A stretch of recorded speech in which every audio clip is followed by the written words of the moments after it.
Yun guys, magandang araw. So ngayon pala guys, no, kakapanood ko lang ng balita.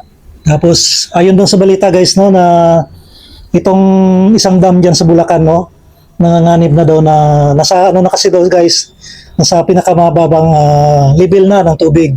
So nanganganib na maubusan ng tubig yung Angat Dam. So yan yung sa Bulacan guys, no. So pinagtataka ko naman guys na paminsan-minsan naman, may ulan naman dito sa atin, dito sa Pilipinas. Pero ang sabi, paubos na daw yung tubig, nasa pinakamababang level na. Tapos, may parating pa tayo na El Nino. So, yun ang pinangangabahan ngayon, kaya dapat daw magtipid tayo ng tubig. So, nagtataka naman ako guys, kasi sa Dubai, sa UAE, wala naman silang natural doon na tubig, no? Kumbaga, sa katulad niyan, Saudi Arabia, sa Qatar, sa Kuwait, sa Bahrain, sa Oman, no? Israel. So mga desierto yan guys, no? Yung mga lugar na yan. Doon sa pinanggalingan ko rin guys, sa Abu Dhabi, sa UAE. Wala rin natural na tubig doon. Na katulad sa atin dito, meron tayong dam. Ang lalawak ng ilog natin. Pag naghukay tayo sa lupa, may balon tayo. So, meron tayong natural na pagkukunan ng tubig. So, yung mga lugar na binanggit ko kanina guys, kumbaga maraming disyerto doon, mga disyerto. So, hindi natural yung mga tubig nila. Katulad ng UAE. Saan ba kumukuha ng tubig inumin yung UAE? Di ba?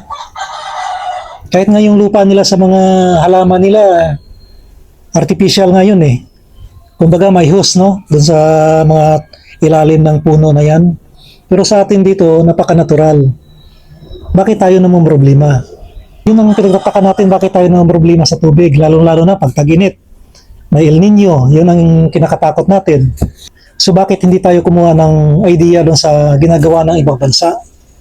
So, high-tech na ngayon, no? Nag-iba na yung panahon, pero tayo dito sa Pilipinas, still, napag-iiwanan tayo, no? So, nakapagtataka. Kasi guys, no, itong UAE, itong Abu Dhabi, example lang natin to guys, no? Ang pinagkukuhanan nila ng inuming tubig doon is yung dagat.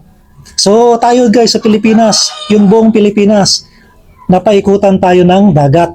Kahit nga lang dyan sa Manila Bay, dyan sa Molobesia, nandyan na mismo yung dagat. So kung yung Abu Dhabi, nagagawa nila ng paraan, so bakit hindi natin magawa ng paraan? Kung talagang parating na yung El Nino, di ba? Bakit tayo natatakot? Kasi guys, itong Abu Dhabi, meron kasi silang desalination plant. Kasi doon sa accommodation namin guys, meron silang tangke doon at may machine doon, no, na malaki. Kaya ang ginagawa nila doon guys, yung dagat, sa atin kasi, yung dagat dito sa atin, tinatakpan natin, no? Tinatakpan natin ng lupa. Hindi katulad doon sa ibang bansa guys, na yung dagat, pinapaabot nga nila, hinuhukay nila para umabot doon sa city nila. At ginagawa nilang tourist spot yun. Samantalang dito sa atin, tinatakpan natin yung dagat. Pinapalayo natin sa city.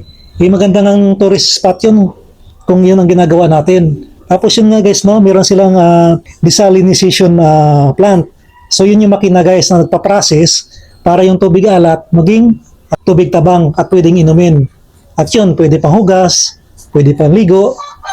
Parang sa atin guys is yung nawasa. So baka naman yung gobyerno natin pwede maglaan ng budget yan, no? Imbes na ilagay natin sa ayuda, so baka pwede tayong gumawa ng ganyan. Para naman masolusyonan yung problema sa tubig. Kasi minsan, wala tayong tubig.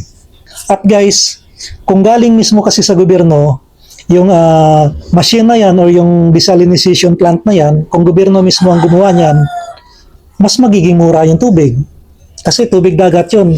I-convert mo na lang sa tubig tabang para pwedeng inumin.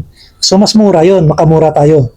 At isa pa, siyempre kung sino makaisip nun, kung sinong admin na makaisip nun, imbes ayuda yung isipin natin ng isipin, kapag may konting problema, bigay ng ayuda, bakit yung ayuda na yan, yung budget na yan, hindi ilaan doon, no? Para mas long time solution. Kumbaga, legacy project pa yan pag nagkataon. So wala pa nakaisip niyo guys, ang dami ng presidente na dumaan dito sa atin. Pag may maulan, poproblemahin natin yung La Nina.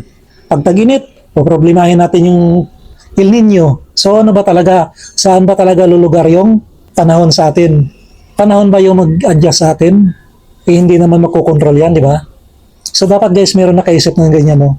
Imbis na sa ayuda natin ilagay, kung pwede, maglaan tayo doon. At least may legacy project ang gobyerno, hindi puro ayuda.